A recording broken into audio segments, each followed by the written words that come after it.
Here's guest and friend of the show, Savvy.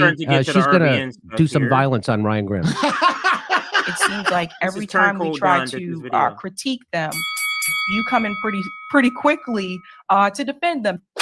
You're the one that has access to them. We don't. And it just seems like you're kind of there to run cover for them.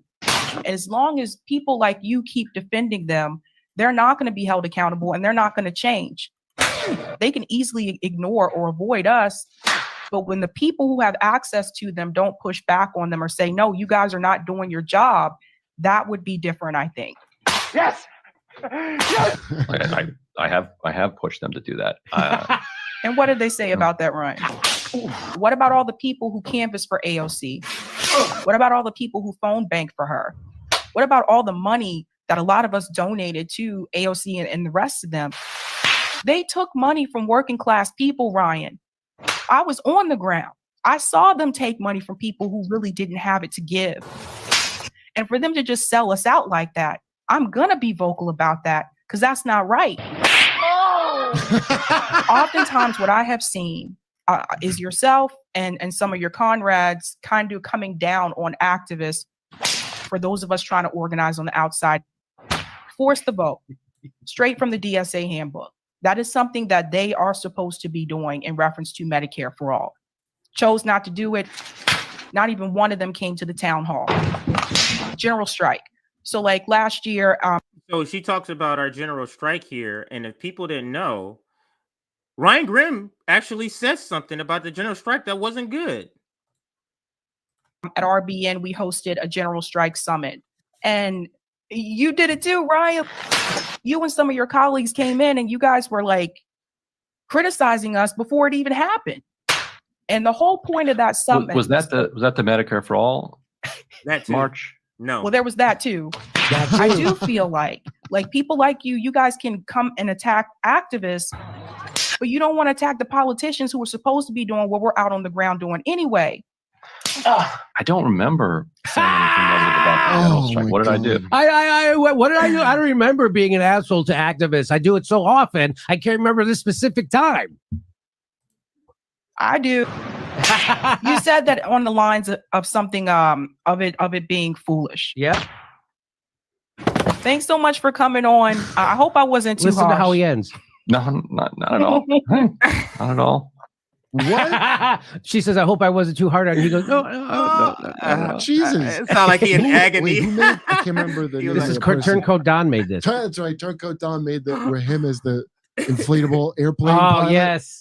Yeah, he did that video too. Yeah. So here is Shama Sawant. Now if you know who Shama Sawant is, she's a socialist who's gotten elected. She actually has power. She uses her leverage. She got people $15 minimum wage in Seattle. And guess who she had to fight to get that? The Democratic mayor and the Democratic city council. That's who she had to fight. That's her word, she told me. And she's the one who says the path for progressives inside the Democratic Party leads to a graveyard. And she's right. And this is what she has to say about Ryan Grimm.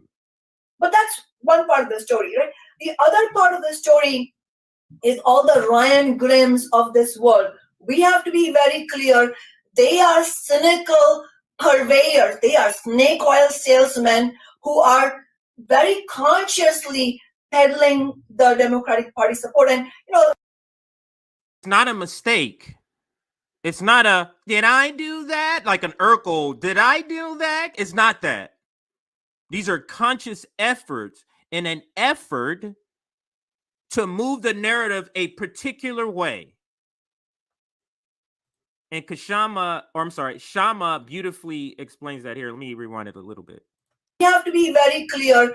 They are cynical purveyors. They are snake oil salesmen who are very consciously peddling the Democratic Party support. And, I've seen on Twitter, some people are tweeting like, hey, are you a masochist? Why are you going towards Ryan Grimm? Why are you going to these podcasts if you know that you're not going to get any agreement on these things? But we have to be clear. He's not engaging in some self-sacrifice, and it is not about him. It's about people like him. People like him are determinedly peddling this line, even more so now, because the Democratic establishment recognizes that this is very clear as a betrayal in the eyes of hundreds of thousands unconvinced and perhaps even millions of workers. That is why they need their spokespersons everywhere peddling that line to the extent that they're able to push it forward. So they're not engaging in some honest debate in any way. They are push it forward clear as a betrayal in the eyes of I'm gonna want to play this last point and then address it here. Hundreds of thousands unconvinced and perhaps even millions of workers. That is why they need their spokespersons everywhere peddling that line to the extent that they're able to permanently peddling this line, even more so now because the Democratic establishment recognizes that this is very clear as a betrayal in the eyes of. You hear that point?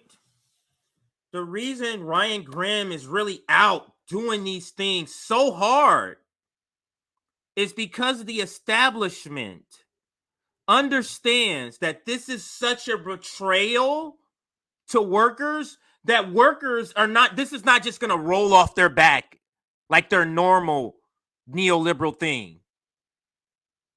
This thing will be lasting. So we have to have these people out mucking up the waters, confusing people so that you stay connected in this narrative instead of organizing and getting real change.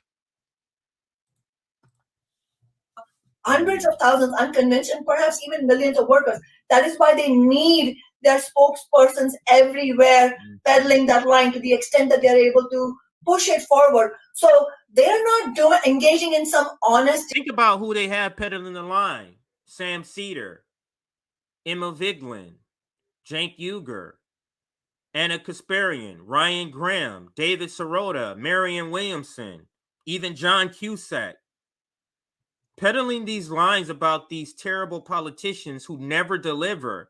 And it has just been a terrible run for the squad in progressive politics, from Nina Turner losing twice to, the Iron Dome situation and the crying to voting for Hakeem Jeffries, which still is astonishing how they all kind of fell in line for Hakeem Jeffries. And then we're not even talking about the Ukraine aid and Israel and then the breaking of the strike.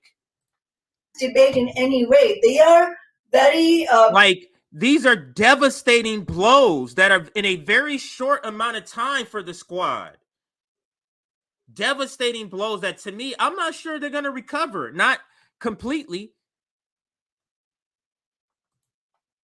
Doggedly pushing their line because that allows the AOCs and the Ilhan Omars and the Pramila Jayapals to then, be behind the scenes so they don't have to dirty their hands. They have the Ryan Grahams and whoever else to be the punching bag for them. But in reality, there is nothing genuine or honest about it. And their job, the job of these kinds of so-called analysts who appear on all these shows and write all these articles, their job is to obscure the reality as much as they can, even in the face of this spectacular. Their job is to obscure the truth. CIA tactic infiltration, CIA infiltration tactics. Just terrible.